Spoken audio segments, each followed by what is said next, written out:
اعوذ باللہ من الشیطان الرجیم بسم اللہ الرحمن الرحیم اللہم صلی علی محمد وعلی آل محمد کما صلیت علی ابراہیم وعلی آل ابراہیم انک حمید مجید اللہم بارک علی محمد وعلی آل محمد کما بارکت علی ابراہیم وعلی آل ابراہیم انک حمید مجید۔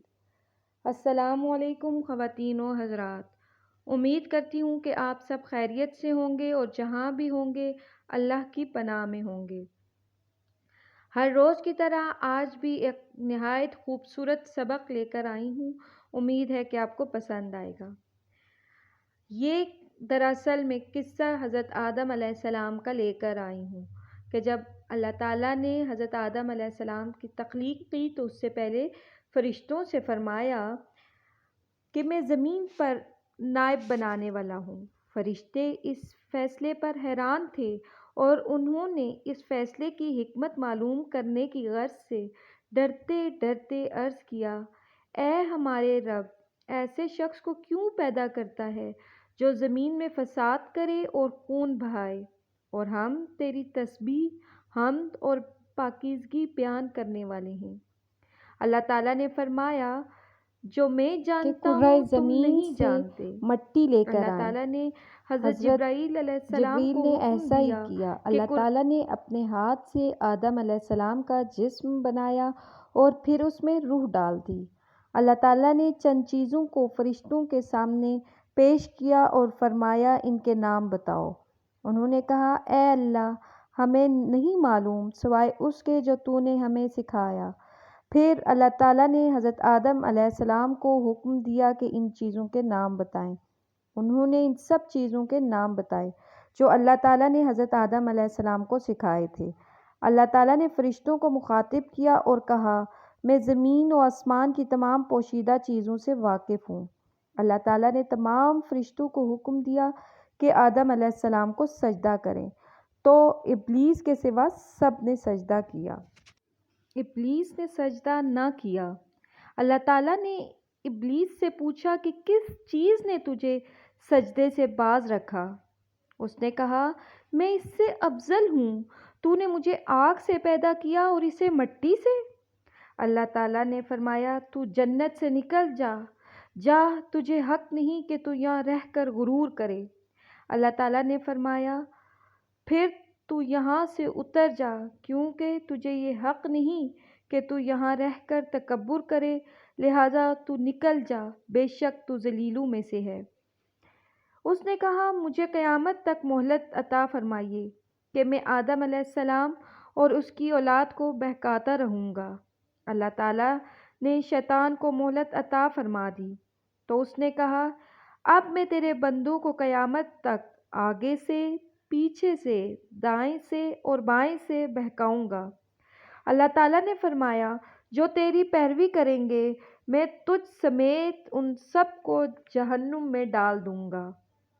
اللہ تعالیٰ نے حضرت آدم علیہ السلام اور حضرت حوا علیہ السلام کو حکم دیا کہ جنت میں جہاں سے چاہو کھاؤ پیو، لیکن اس درخت کے پاس نہ جانا ورنہ نقصان کاروں میں سے ہو جاؤ گے۔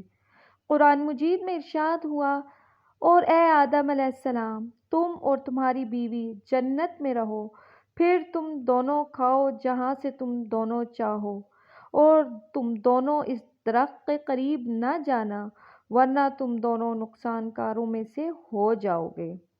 شیطان اب ان دونوں کا کھلا دشمن تھا اور اپنی سزا کا بدلہ لینے کے لیے بے قراری سے مچلتا بھی تھا۔ اس کی شدید خواہش تھی کہ یہ اللہ تعالیٰ کے حکم کی خلاف ورزی کریں۔ پھر شیطان نے ان دونوں کے دلوں میں وسوسہ ڈالا تاکہ وہ ان دونوں پر ظاہر کر دے ان کے شرم کے مقامات جو ان سے چھپائے گئے تھے، اور ابلیس نے کہا، اے آدم و حوا، تمہارے رب نے تم دونوں کو صرف اس لیے اس درخت سے روکا کہ کہیں تم دونوں فرشتے نہ بن جاؤ یا ہمیشہ رہنے والوں میں سے نہ ہو جاؤ، اور اسی نے ان دونوں سے قسم کھائی، یقیناً میں تمہارا خیر خواہوں میں سے ہوں۔ پھر ابھی ان دونوں نے پھل کو پوری طرح چکھا بھی نہ تھا کہ ان کی سترگاہیں ایک دوسرے پر عیاں ہو گئیں، اور اللہ تعالیٰ نے دونوں کو پکارا اور فرمایا، تو اس نے ان دونوں کو دھوکے سے پھل کھانے پر مائل کر لیا۔ پھر جب ان دونوں نے اس درخت کے پھل کو چکھا تو ان دونوں پر ان کے شرم کے مقامات ظاہر ہو گئے، اور دونوں جوڑ کر رکھنے لگے اپنے اوپر جنت کے پتے، اور ان دونوں کو ان کے رب نے ندا فرمائی، کیا میں نے تم دونوں کو اس درخت سے نہیں روکا تھا، اور میں نے تم دونوں سے نہیں فرمایا تھا کہ بے شک شیطان تم دونوں کا کھلا دشمن ہے۔ جب اللہ تعالیٰ نے حضرت آدم اور حضرت حوا علیہ السلام کو زمین پر اتار دیا تو دونوں نے اللہ تعالیٰ سے خوب دعائیں کیں اور اپنے عمل کا اعتراف کرنے لگے۔ ان دونوں نے دعا کی کہ اے ہمارے رب، ہم نے اپنا نقصان کیا، اور اگر تو نے ہمیں نہ بخشا اور ہم پر نہ رحم فرمایا تو ہم ضرور ہو جائیں گے نقصان اٹھانے والوں میں سے۔ چنانچہ اللہ تعالیٰ نے زمین میں قیام کا بہتر ٹھکانہ فراہم کیا اور ضروریات زندگی کا سامان فراہم کیا۔ ساتھ ہی یہ حکم دیا کہ تم اب اسی زمین میں زندگی گزارو گے اور اسی میں تمہیں مرنا ہوگا۔ اللہ تعالیٰ نے فرمایا، اس زمین میں تم زندہ رہو گے اور اسی میں تم مرو گے اور اسی سے تم روز قیامت نکالے جاؤ گے۔ اللہ تعالیٰ نے حضرت آدم علیہ السلام اور ہم سب کے لیے لباس فراہم کیا جو جسم ڈھانپنے کا ذریعہ بھی ہے اور خوبصورتی کی وجہ بھی۔ بہترین لباس وہ ہے جو تقویٰ اور پرہیزگاری کا ہو۔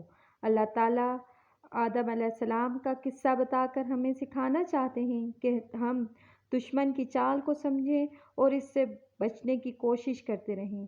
بے شک شیطان ہمارا کھلا دشمن ہے۔ امید ہے کہ آج کی ویڈیو آپ کو پسند آئی ہوگی۔ اگر یہ قصہ پسند آیا ہو تو اس کو لائک کر کے چینل کو سبسکرائب ضرور کر دیں تاکہ میں مزید آپ کو بہترین اور اچھے قصے بتا سکوں۔ شکریہ، والسلام۔